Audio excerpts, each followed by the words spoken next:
it.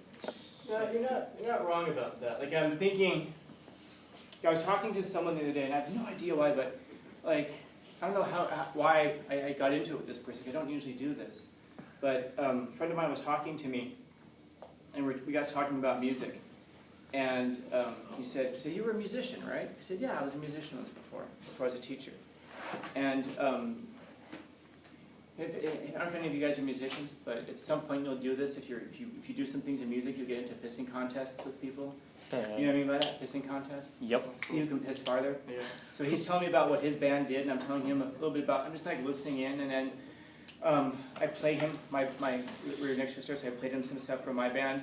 And then he's telling me about like how his band did this like little tour thing from like 3 cities in California, like Sacramento and like someplace else, and then I think it was Sacramento, Los Angeles, and then San Diego, and how wonderful it was. They rented this tour bus, and I'm like, that's cool, man.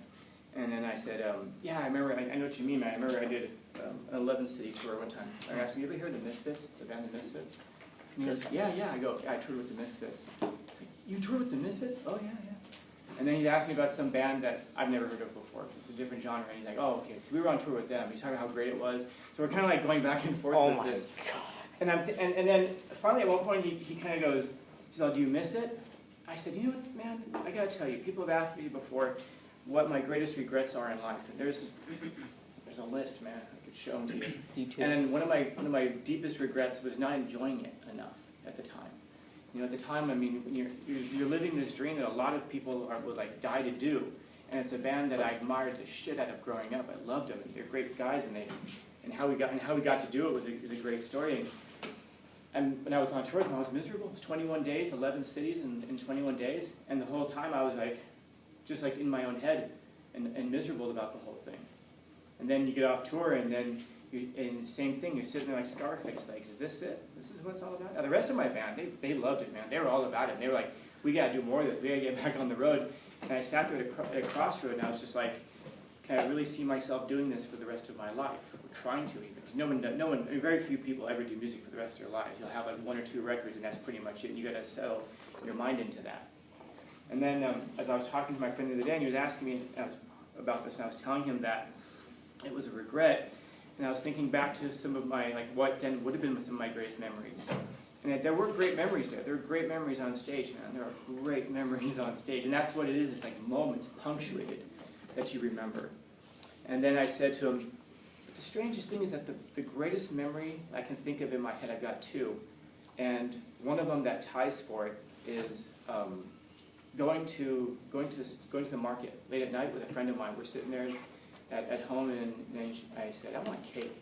And she's like, I want cake too. I'm like, let's go get cake. It's like whatever it was, like 10 o'clock at night. It's just, so we went down to the market and we got cake. A little slices of cake, that was it. Or, I was on stage in front of, 7,000 screaming people. Which one's better? It was the cake. And I think back to it, and a big difference of it was that when I was in the middle of the cake experience, I knew it was a great experience. I knew it was going to be a fantastic memory.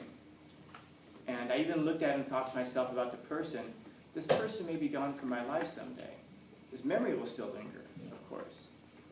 And the thing with the music was, I didn't enjoy it in the moment. I didn't realize at that moment this is going to be a great memory. And so now I have to look back to it in the place that doesn't exist, in my imagination, in my memory, and think about what it could have been otherwise. But that memory of going to the market and getting cake at night, I was in that moment realizing at that time this is going to be a great memory. I didn't have to go back and construct it later. It's like I think about one of my greatest memories. I actually have a picture of it. I'm standing in the Mediterranean Ocean holding a rifle. It's a long story. And I was standing there and I was just thinking like, I'm really happy right now for some reason, And someone took a picture of it. Someone had a camera on the beach. They're taking pictures. They took a picture exactly at that moment. And I turned and this person was there, and I was in Israel, and they sent me the picture. So I actually still have that picture today of this moment when I was standing thinking like, I'm looking out the ocean going, I'm really happy right now. And so you have like at that moment. And so I guess my point is that it's being able to recognize in the moment when a moment is great.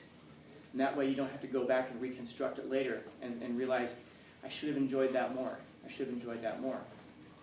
But understand what you also get from that. You get a longing to go back to that moment. I wish I could go back to the market at 10 o'clock and do that. Because even though you do it again afterwards or you do other things, it's never quite the same as that one moment. You know, nobody steps into the same river twice. Because either the river's changed or you've changed. And so you never get to experience the same thing twice. Every single experience you have is that moment, and it's valuable, and it's useful, and it's beautiful in that moment only. And then it's past. And the second that you start to apprehend it, the second that you start to grab hold of it, to understand it, and to feel it, it's gone. And then the next moment is coming through. And there's a tragedy that's there because you start to realize that once you start to apprehend the moment's actually from the past. And you're trying to hold on to it in the present.